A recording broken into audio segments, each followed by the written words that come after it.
MegaRace.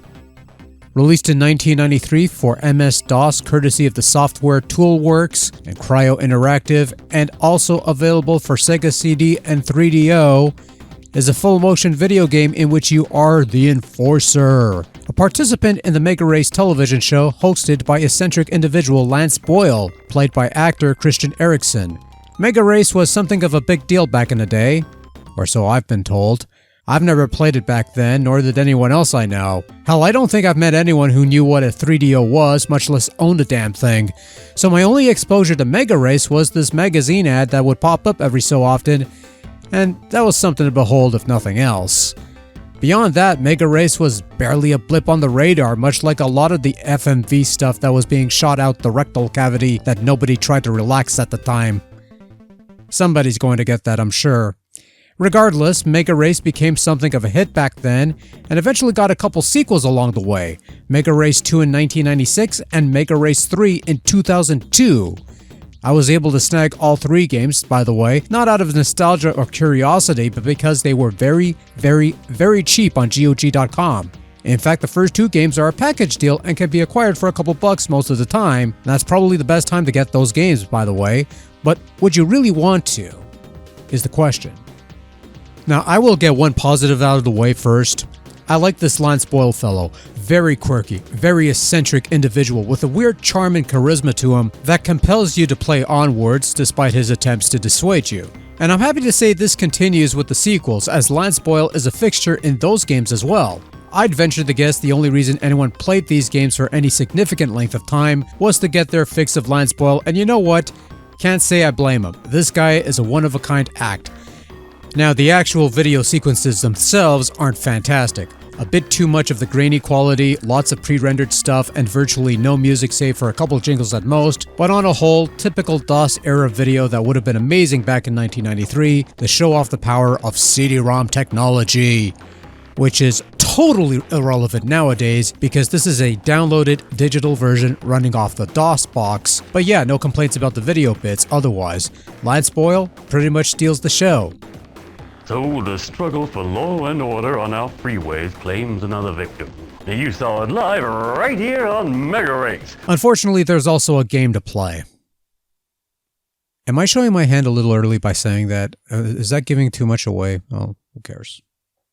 The premise of MegaRace is fairly straightforward. You pick a car, your goal is not so much to outrace the competition, try to reach first place or anything like that, like a proper racing game, but rather your goal is to eliminate your competition before they eliminate you, or before you complete your laps around the track, the result of which is a game over. Because you see, MegaRace isn't a racing game per se, but more of a rail shooter, where you move your car around a pre-rendered video sequence that will continually play, for a couple loops at least. So you drive your car around the track, you come up to your rivals, you either ram them on the sides until they blow up, or you shoot them with your blasters which have limited ammunition. You could also speed by them, and if they're too far behind, they'll blow up automatically, you move on to the next target. I don't know what kills the car behind me, but yay, I guess. Along the way, you'll find icons on the ground, run them over, and you'll gain a bonus of some kind, either a speed boost, points bonus, or possibly a restock of resources such as ammunition for your blaster.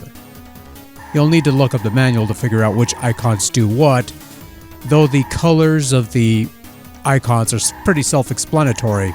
The bright ones are a positive effect, and the darker colored ones are a negative effect. You have 3 laps around the track to clear the competition, and after 3 laps, if anyone is left standing, you lose. Likewise, if your car sustains enough damage, it subsequently blows up, and naturally, you lose. There are 14 tracks for you to tackle, and as you progress, you'll unlock other MegaRace vehicles that have different HUDs but otherwise perform the same way. You can also save your progress between rounds, toggle between 2 difficulty settings, and play with either a keyboard, mouse, or joystick, none of which control particularly well because of the way the game works. MegaRace is not a racing game. Hell, it's not even a driving game. It's a full motion video rail shooter, similar in vein to games like Sewer Shark or Rebel Assault. You're not really driving a car, you're moving this car-like figure around an invisible track, while the rear-view projection of a looping video simulating a pre-rendered road plays out. You take damage if your cardboard cutout hits the side of the screen, while invisible hitboxes are located to simulate the side of the roads you're supposed to avoid. When a turn is coming up, your cardboard cutout of a car will drift to the side if you're not actively guiding it. So the gameplay is somewhat awkward because you're always moving and you're kind of pushing upwards for a temporary boost of speed, but not by much because the fast forward function on the tape player doesn't go any faster, and there is a stop function of sorts. They call it brakes, but the button mapping calls it a stop button, which means you're really just slowing down the video and not really.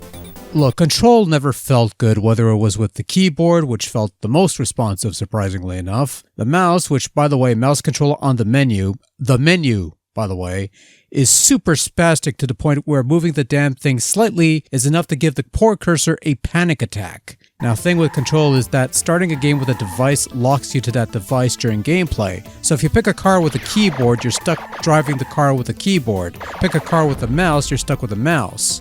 I have no idea why this is a thing, but either way, control is functional, which is the bare minimum, but this game never really plays well. Car handling feels off, even by the standards of this kooky world. It's a bit of a shame because the idea of MegaRace, this early form of vehicular combat you didn't really see all that often back in the day, not in this form at least, perfectly sound one actually. Had the controls been a little less awkward and the handling of the fake vehicle been a little tighter or heftier, probably would have enjoyed it a little more, but as it is, nah, not really. Graphically speaking, well, I've touched on the FMV cutscenes with Lance Boyle, typical DOS quality video, but in regards to the in-game graphics, again, you're controlling a cardboard cutout on top of a video of a pre-rendered track, and they really made no effort in making this look seamless. The cars are very brightly lit in contrast to the tracks, which look fine for whatever it's worth, albeit a bit on the choppy side of things. Folks have to realize that back in the day, this was considered cutting-edge technology. This wowed people back in 1993, probably because they were easily impressed.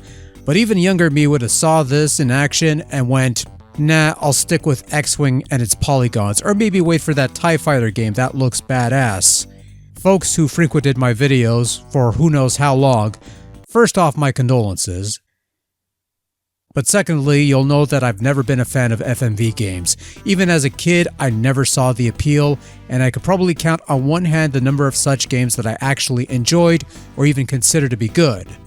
This is not including stuff like Wing Commander or Jedi Knight, which had FMV cutscenes but were still largely proper video games.